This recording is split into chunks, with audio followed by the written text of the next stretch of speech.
ये है दिल्ली दर्पण। देखिए, जो वैश्य समाज है ये हमेशा लिमिटेड उसके लिए नहीं सोचता, उसकी सोच होती है पूरे समाज के लिए, पूरे देश के लिए।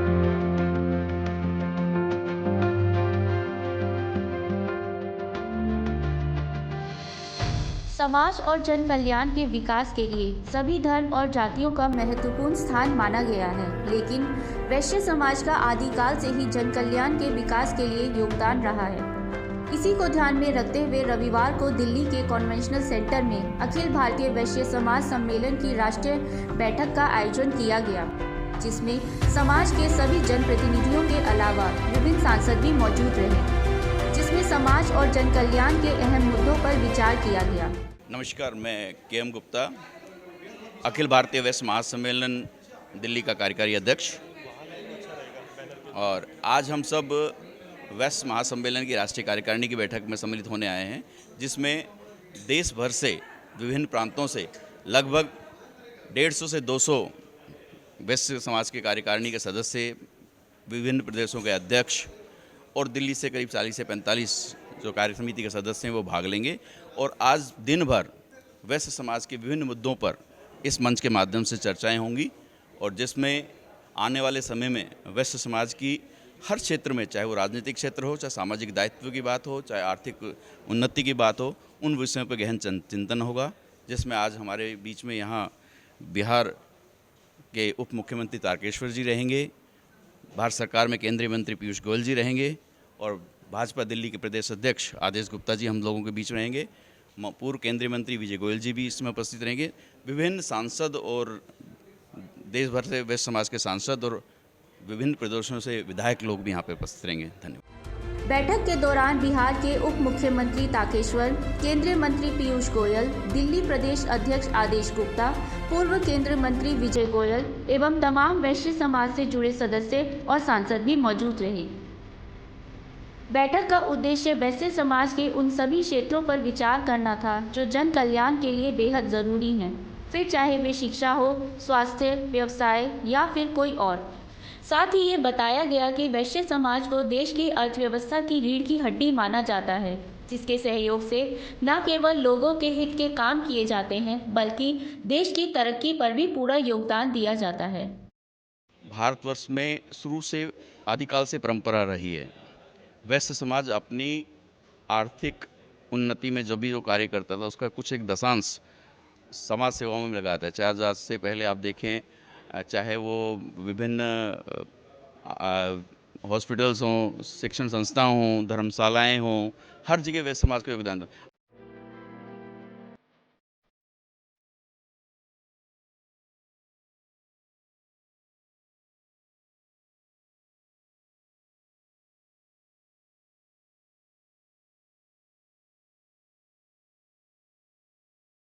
इस कोरोना काल के बावजूद आज ये बैठक करने की इजाज़त दी, इसके लिए हम इनका तहे दिल से आभार प्रकट करते हैं। अनेक साथियों के फ़ोन आए कि कोरोना का प्रकोप फिर से बढ़ रहा है, मीटिंग हमें स्थगित करनी चाहिए, लेकिन अध्यक्ष जी ने कहा कि कोई बात नहीं, कम लोग आएंगे, कम लोग फिजिकल प्रेजेंट रहेंगे, लेकिन कुछ लोग वर्चुअल भी जुड़ेंगे, उनसे अलग से हम बातचीत करेंगे। और उन्होंने कहा कि बैठक हमें करनी ही चाहिए, क्योंकि बैठक में काफ़ी समय हो गया है, इसलिए इन्होंने इस बैठक का आयोजन करवाया है। बात करें महिलाओं की तो उनका भी वैश्य समाज में अधिक सहयोग देखा गया है। अब वे अपने घर तक ही सीमित नहीं रहती, अलग अलग व्यवसायों से जुड़े होने के बावजूद भी अपने समाज को उठाने में उनकी अधिक भागीदारी देखी गई है।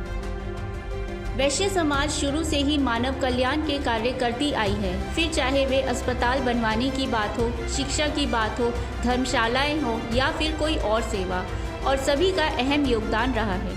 महिलाओं का योगदान हर क्षेत्र में, चाहे सामाजिक रूप में हो, राजनीतिक रूप में हो, सभी रूप में महिलाओं का योगदान हर जगह होता है। कहीं प्रत्यक्ष रूप से होता है, कहीं अप्रत्यक्ष रूप से होता है। धीरे धीरे स्थितियां बदल रही हैं और महिलाएं हर क्षेत्र में समय निकाल के आगे बढ़ रही हैं। निसंदेह पुरुषों की उसमें भागीदारी रहती है। जैसे कहते हैं एक सफल पुरुष के पीछे महिला होती है और एक सफल महिला के पीछे पुरुष होते हैं। पुरुषों को भी अच्छा लगता है कि अब घर की महिलाएं आगे निकलें और बाहर कर समय दें, योगदान दें।